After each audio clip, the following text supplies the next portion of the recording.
প্রথম দফায় প্রায় ৫০ জন মন্ত্রী এমপির স্বজনরা উপজেলা নির্বাচনে চেয়ারম্যান পদে প্রার্থী হয়েছেন। গতকাল ছিল দ্বিতীয় দফায় মনোনয়ন প্রত্যাহারের শেষ দিন। দ্বিতীয় দফায় ১৫৯টি উপজেলায় ২১ মে নির্বাচন হওয়ার কথা। মনোনয়নপত্র প্রত্যাহারের শেষ দিনে দেখা গেছে যে ১৪ জন এমপি এবং মন্ত্রীর নিকট আত্মীয় স্বজন উপজেলা নির্বাচনে প্রার্থী হিসেবে দাঁড় করিয়েছেন। তারা দলের নির্দেশ মানেননি। আওয়ামী লীগের সাধারণ সম্পাদক ওবায়দুল কাদেরের সিদ্ধান্তকে প্রত্যাখ্যান করে ১৪ জন এমপি এবং মন্ত্রীর নিকট আত্মীয়রা উপজেলা নির্বাচনে প্রার্থী হয়েছেন। দ্বিতীয় পর্যায়ের নির্বাচনে ২ জন মন্ত্রী এবং একজন প্রতিমন্ত্রীর স্বজন শেষ পর্যন্ত প্রার্থিতায় থাকলেন। দলের সিদ্ধান্ত উপেক্ষা করে তারা উপজেলা নির্বাচনে প্রার্থী থাকার বিষয়ে অটল রয়েছেন।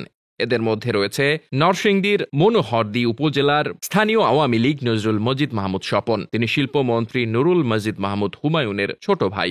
রাজবাড়ী বালিয়াকান্দি উপজেলা পরিষদের চেয়ারম্যান পদে প্রার্থী হয়েছেন সেখানকার আওয়ামী লীগের যুগ্ম সাধারণ সম্পাদক এহসানুল হাকিম। তিনি রেলমন্ত্রী এবং রাজবাড়ী ২ আসনের এমপি মোহাম্মদ জিল্লুর হাকিমের চাচাতো ভাই।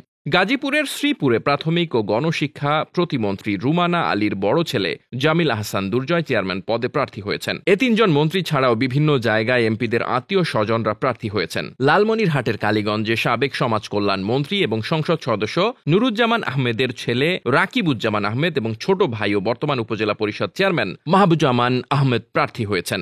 এছাড়াও সাবেক অর্থমন্ত্রী আহম মোস্তফা কামালের ভাই গোলাম সারোয়ার চেয়ারম্যান পদে প্রার্থী হয়েছেন কুমিল্লা সদর দক্ষিণ উপজেলায়। এভাবে দ্বিতীয় দফাতেও মন্ত্রী এমপিদের স্বজনরা ভীতিহীনভাবে নির্বাচনে প্রার্থী হচ্ছেন। দলের শৃঙ্খলা ভঙ্গের কঠোর হুঁশিয়ারিকে তারা পাত্তাই দিচ্ছে না। প্রথম দফায় অনেকে বলেছেন যে আওয়ামী লীগ সিদ্ধান্ত নিতে অনেক দেরি করেছে। বিশেষ করে আওয়ামী লীগের প্রেসিডিয়াম সদস্য শাহজাহান খান আওয়ামী লীগ সভাপতির কার্যালয়ে গিয়ে দলের সাধারণ সম্পাদকের সঙ্গে কথা বলেছিলেন এবং সেই সময় তিনি বলেছিলেন যে সিদ্ধান্ত গ্রহণের দেরি হওয়ার জন্যই তিনি তার ছেলেকে নির্বাচন থেকে সরে দাঁড়ানোর জন্য নির্দেশনা দিতে পারেননি। কিন্তু ২১ মে যে উপজেলাগুলোতে নির্বাচন হবে এবং গতকাল যার মনোনয়ন প্রত্যাহারের শেষ দিন ছিল, সে উপজেলাগুলোতেও আওয়ামী লীগের মন্ত্রী এবং এমপিদের স্বজনরা প্রার্থী হিসেবে দাঁড়াচ্ছেন।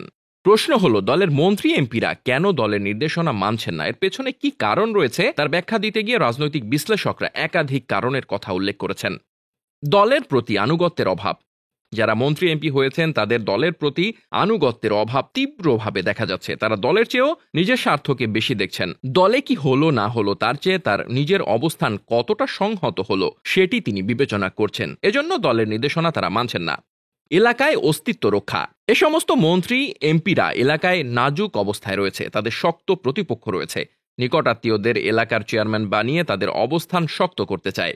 এলাকায় তাদের অবস্থান সংহত করার জন্যই আসলে তারা দলের সিদ্ধান্ত মানছেন না। অতীতে দেখা গেছে যে যারা দলের সিদ্ধান্ত লঙ্ঘন করে দলের প্রার্থী হয়েছেন তাদের বিরুদ্ধে শেষ পর্যন্ত কোনো ব্যবস্থা গ্রহণ করা হয়নি। তারা এবারও মনে করছেন শেষ পর্যন্ত সবকিছু ম্যানেজ করে নেবেন। আর এই কারণেই দলের সিদ্ধান্ত লঙ্ঘন করে এলাকায় আধিপত্য বিস্তারের চেষ্টা করছেন এই মন্ত্রী এমপিরা। ডেস্ক রিপোর্ট, বার্তা বাজার।